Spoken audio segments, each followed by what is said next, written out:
Albert Einstein once said, everybody's a genius. But if you judge a fish by its ability to climb a tree, it will live its whole life believing that it is stupid. Ladies and gentlemen of the jury, today on trial we have modern day schooling. Glad you could come. Not only does he make fish climb trees, but also makes them climb down and do a 10-mile run. Tell me, school, are you proud of the things you've done? Turning millions of people into robots, do you find that fun? Do you realize how many kids relate to that fish?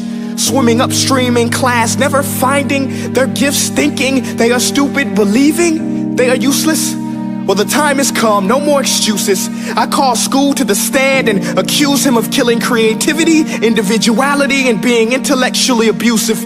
He's an ancient institution that has outlived his usage.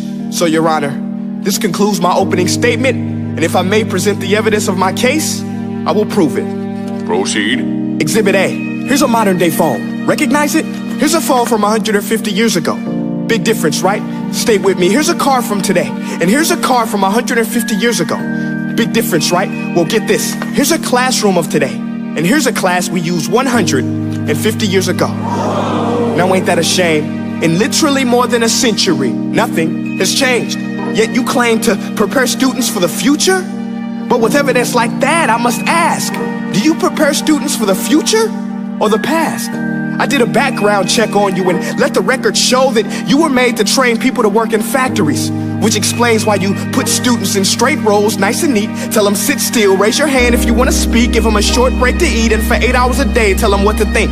Oh, and make them compete to get an A letter which determines product quality, hence grade A of meat. I get it. Back then, times were different. We all have a past. I myself am no Gandhi. But today, we don't need to make robot zombies. The world has progressed. And now we need people who think creatively, innovatively, critically, independently, with the ability to connect. See, every scientist will tell you that no two brains are the same. And every parent with 2 or more children will confirm that claim.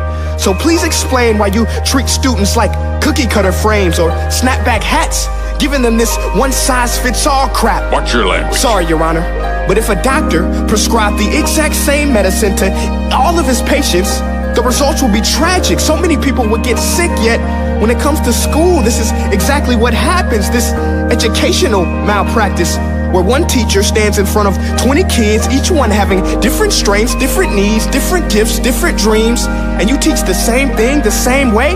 That's horrific. Ladies and gentlemen, the defendant should not be acquitted. This may be one of the worst criminal offenses ever to be committed. And let's mention the way you treat your employees. Objection. Overruled. I want to hear this. It's a shame. I mean, teachers have the most important job on the planet, yet they're underpaid? No wonder so many students are short-changed. Let's be honest, teachers should earn just as much as doctors, because a doctor can do heart surgery and save the life of a kid, but a great teacher can reach the heart of that kid and allow him to truly live. See, teachers are heroes that often get blamed, but they're not the problem. They work in a system without many options or rights. Curriculums are created by policymakers, most of which have never taught a day in their life. Just obsessed with standardized tests. They think bubbling in a multiple choice question will determine success.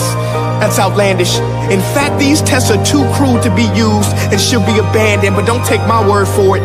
Take Frederick J. Kelly, the man who invented standardized testing, who said, and I quote, "These tests are too crude to be used and should be abandoned." Ladies and gentlemen of the jury, if we continue down this road, the results will be lethal. I don't have much faith in school, but I do have faith in people.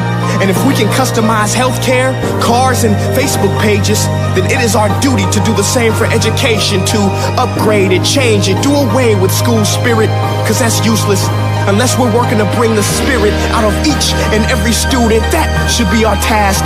No more Common Core. Instead, let's reach the core of every heart in every class. Sure, math is important, but no more than art or dance. Let's give every gift an equal chance. I know this sounds like a dream, but countries like Finland are doing impressive things. They have shorter school days. Teachers make a decent wage. Homework is non-existent, and they focus on collaboration instead of competition. But here's the kicker, boys and girls. Their educational system outperforms every other country in the world. Other places like Singapore are succeeding rapidly. Schools like Montessori, programs like Khan Academy, there is no single solution. But let's get moving, because while students may be 20% of our population, they are 100% of our future. So let's attend to their dreams, and there's no telling what we can achieve. This is a world in which I believe, a world where fish are no longer forced to climb trees. I'll rest my case.